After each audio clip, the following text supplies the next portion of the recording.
अस्सलाम वालेकुम नाज़रीन।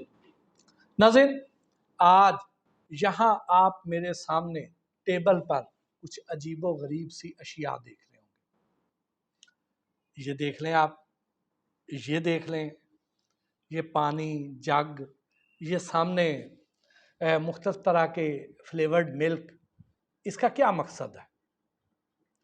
तो आज ये जो वीलॉग है, ये उन माओं के लिए बहुत ज़रूरी है, उन वालदैन के लिए बहुत ज़रूरी है जो अपने बच्चों को दूध पिलाना चाहते हैं और उनके बच्चों को दूध का टेस्ट अच्छा नहीं लगता।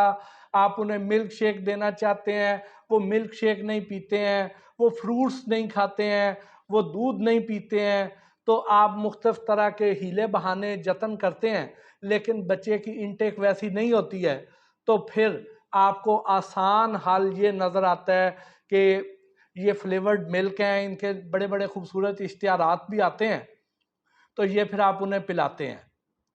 तो अब हम इनके बारे में डिस्कस करते हैं कि क्या ये हमारे बच्चे की सेहत के लिए ठीक हैं या नहीं हैं, क्या उनकी ग़िज़ाई ज़रूरियात पूरी कर रहे हैं या नहीं कर रहे हैं, और इनके अंदर जो अज्ज़ा हैं वो क्या क्या हैं, उनके साइड इफ़ेक्ट्स या नुकसानात क्या हो सकते हैं। तो ये सब कुछ आज के इस वीलॉग में हम डिस्कस करेंगे। तो सबसे पहले तो आप ये देखें कि हमारे सामने ये जो मुख्तलिफ पैकेट्स पड़े हुए हैं,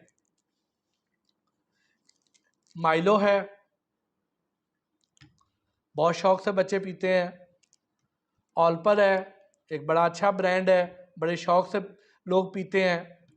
उसके बाद मिल्क फील्ड्स है, ये मेरे लिए नाम नया है, अभी मुझे नहीं ज़्यादा पता, लेकिन अच्छा होगा या नहीं ये भी हम डिस्कस कर लेते हैं। ये भी इसी तरह मिल्क फील्ड का जो स्ट्रॉबेरी फ्लेवर है, ये एक और ब्रांड है, डे फ्रेश फ्लेवर्ड मिल्क है।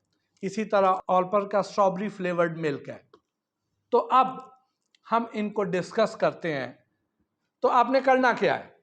आपने करना ये है कि इनके एक साइड पर, जैसे ये है ना सामने, ये वाली जो साइड होती है वो किसी भी ब्रांड की, उसकी साइड पर आप चले जाएं तो वहाँ पर आप देखेंगे कि इसके इंग्रेडिएंट्स लिखे होंगे, और वो जो इंग्रेडिएंट्स होंगे उनमें क्या क्या चीज़ें पाई जाएंगी। उसमें वो कह रहे हैं कि मिल्क सॉलिड्स हैं, उसमें शुगर है यानी चीनी है। मिल्क सॉलिड्स क्या चीज़ है कि जो दूध के अंदर जो सॉलिड अज्जा पाए जाते हैं उसको मिल्क सॉलिड्स कहते हैं। ठीक, फिर उसमें नेचुरल आइडेंटिकल फ्लेवर्स पाए जाएंगे। अगर चॉकलेट है तो चॉकलेट का फ्लेवर पाया जाएगा, उसमें कोको पाउडर डाला जाएगा, कोई चॉकलेट का फ्लेवर डाला जाएगा। जो स्ट्रॉबेरी है तो उसमें स्ट्रॉबेरी का नेचुरल आइडेंटिकल फ्लेवर डाला जाएगा। अगर बनाना है तो बनाना का आइडेंटिकल फ्लेवर डाला जाएगा नेचुरल। अगर मैंगो है तो मैंगो का डाला जाएगा, तो उसका फ्लेवर डाला जाएगा। तो ये इसमें मुख्तलिफ वो चीज़ें आ जाएंगी।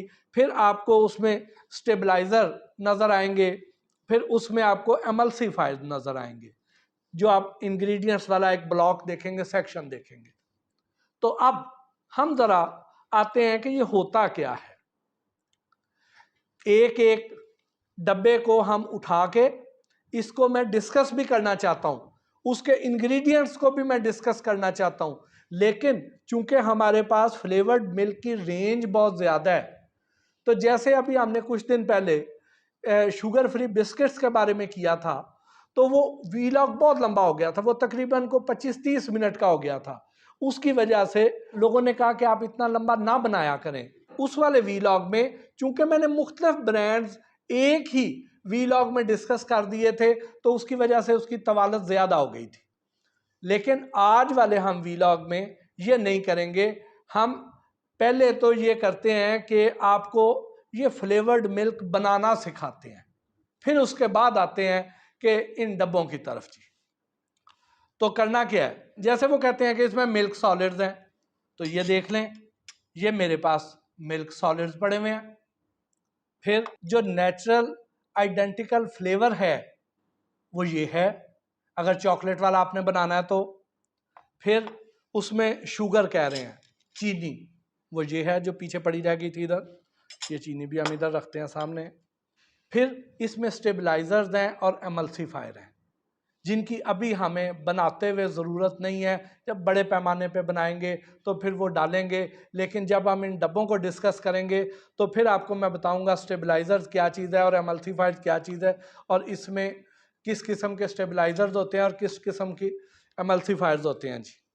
तो अब करना क्या है, हमने ये है कि ये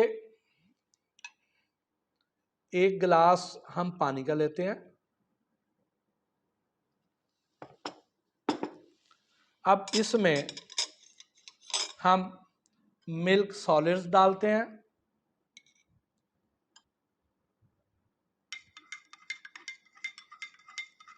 अब ये मिल्क सॉलिड्स इसमें डाल गए, इसमें चीनी डालें हस्बे जायका,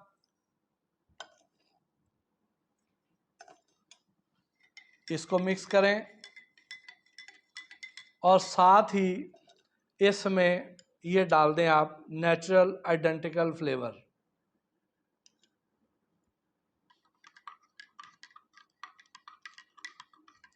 तो अब ये हमारे पास एक बेहतरीन फ्लेवर्ड मिल्क तैयार हो गया, जिसमें वो सारे अज्जा हमने डाल दिए जो इन्होंने अपने डब्बों के ऊपर लिखे हुए थे। बाकी जो नहीं डाल सके स्टेबलाइजर एमल्सिफायर, उसकी आपको मैं अभी वजह बताता हूं, और वो भी डाल दें तो ये बिल्कुल वही चीज़ तैयार हो जाएगी जो यहाँ पे आपके सामने मौजूद है। तो अब कहने का मकसद मेरा क्या है? मेरा कहने का मकसद ये है कि ये जो डब्बे हैं इसमें क्या करते हैं, इसमें वो ये बताते हैं कि मिल्क सॉलिड्स, और ऊपर जब आप इनके न्यूट्रिशन फैक्ट्स में जाएंगे तो पता चलेगा वहां से कि इसमें 2% फैट वाला दूध डाला जाता है। जब भैंस से दूध आता है तो उसमें जो फैट्स की मिकदार होती है वो होती है 6.5 से 7%, 7.5%, 8% वाली भी होती हैं, लेकिन एवरेज जो होती है वो कोई 6-7% वाली होती है। लेकिन अगर वो 6-7% वाली फैट की बजाय, जो कि डेयरी फैट है, जो कि अल्लाह ताला ने हमारी ज़रूरियात को समझते हुए इस दूध के अंदर डाल रखी हैं, उसका तीसरा हिस्सा इसमें रखा जाए, बाकी 2 हिस्से उड़ा दिए जाएं और उसको खुश्क कर लिया जाए और वो इस तरह का पाउडर बन जाए, तो वो मिल्क सॉलिड जो है उससे ये दूध डालेंगे, उसके बाद उसमें चीनी डालेंगे, फिर उसमें नेचुरल आइडेंटिकल फ्लेवर डालेंगे।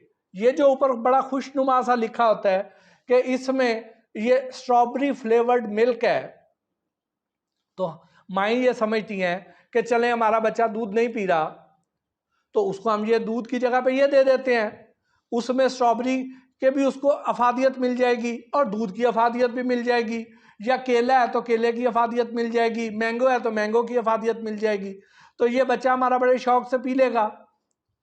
तो पता ये चलेगा कि वो जो 2% फैट, अगर पंजाब फूड अथॉरिटी के पास आप चले जाएं और वो उनसे पूछें कि फलां मिल्क शॉप जो है शहर में, वहां से जो दूध मिल रहा है उसमें 2% फैट है, तो पंजाब फूड अथॉरिटी वाले भागे जाएंगे और जाके उसको सील कर देंगे, उसको कारोबार की इजाजत नहीं मिलेगी कि भाई मिनिमम रिक्वायरमेंट जो है वो 5% है, जो कि इन दूध के ब्रांड्स ने स्टैंडर्डाइजेशन के नाम पर 3.5% ले रखी है कि एक जो डब्बे का दूध है जिस पे हम एक अलहदा प्रोग्राम करेंगे उसमें ये 3.5% डालते हैं।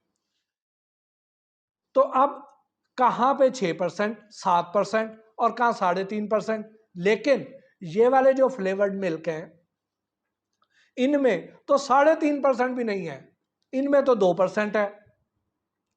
तो अब 2% वाला दूध, फिर उसमें फल नाम की शय कोई नहीं, और फल की जगह पे उसमें उसका सिर्फ फ्लेवर डाल दिया जाए, तो बताएं ये जो आप फ्लेवर्ड मिल्क की जो अफादियत समझते हैं, क्या वो अफादियत आपको इस दूध में से मिल पाएगी या नहीं मिलेगी? तो आप ज़रा इस बारे में सोचिए। लेकिन चूंकि वीलॉग ज़्यादा लंबा हो रहा है तो हम एक और वीलॉग करेंगे और उनमें से हर एक वीलॉग में एक एक या दो दो ब्रांड उठाएंगे और इनके इंग्रेडिएंट्स को पढ़ेंगे और फिर आपको बताएंगे कि ये जो स्टेबलाइज़र हैं ये क्या काम करते हैं, एमल्सीफायर क्या काम करते हैं। आपको छोटी सी मिसाल दे देता हूँ सिर्फ कि जो स्टेबलाइज़र है जो कि इन्होंने हर एक ने मेंशन किया हुआ है, वो स्टेबलाइज़र का क्या काम होता है। स्टेबलाइज़र का काम ये होता है कि वो जैसे इसमें सारी चीज़ें मिक्स कर दी हैं, तो अगर स्टेबलाइज़र इसमें ना डाला जाए तो थोड़ी देर बाद क्या होगा कि जो सॉलिड्स होंगे वो नीचे बैठ जाएंगे और ऊपर पानी रह जाएगा। तो इसीलिए इन्होंने एक तो ये लिखा होता है कि कोई भी आप डब्बा लें उस पर लिखा होगा कि शेक वेल बिफोर यूज़, ताकि वो जो नीचे बैठ गया है अगर किसी वजह से खुदा ना खास्ता बैठ ही गया है या वो स्टेबलाइज़र ने ठीक काम नहीं किया तो वो नीचे बैठ गया है, तो वो उसे कहेंगे कि आप अच्छी तरह शेक कर लें दूसरी बार। तो ये स्टेबलाइज़र का काम ये होता है कि ये उसमें उसको स्टेबल रखता है, उसमें हर जगह पर उसके जो सॉलिड्स हैं उनकी मिकदार बराबर रखता है। दूसरा काम उसका ये होता है कि वो इसको गाढ़ा भी करता है, थिकनिंग एजेंट के तौर पर भी काम करता है। तो अब चाहे उसमें 2% फैट वाला दूध हो और जब उसमें स्टेबलाइज़र डाल दिया तो फिर आप सोचें कि वो गाढ़ा भी हो गया, वालदैन को यकीन भी हो गया कि भाई दूध का टेस्ट भी बहुत अच्छा है, गाढ़ा भी है, और वो कह भी रहे हैं इतना बड़ा ब्रांड है, यकीनन ठीक कह रहे होंगे, तो ये बात ठीक ही है। तो ये पिला दिया जाए और मुतमिन हो जाया जाए कि हमारे बच्चे जो है वो बहुत ही सेहत बख्श खुराक खा रहे हैं और वो वाकई जो है ना बहुत मजबूत उनकी बॉडी बनेगी और वो हर शोबे में बड़ा अच्छा परफॉर्म करेंगे। तो ये जो आपकी तवक्कुआत हैं वो इस तरह की अशिया जो हैं उनको आपको चाहिए, अगर आप पूरा करना चाहते हैं अपनी तवक्कुआत, तो इन अशिया को बगौर पढ़ा कीजिए, समझा कीजिए, गूगल कर लिया कीजिए, तो फिर इस्तेमाल किया कीजिए। इसके साथ ही आज के इस वीलॉग से अपने मेज़बान मोहसिन भट्टी को इजाज़त दीजिए। अल्लाह ने के बाद।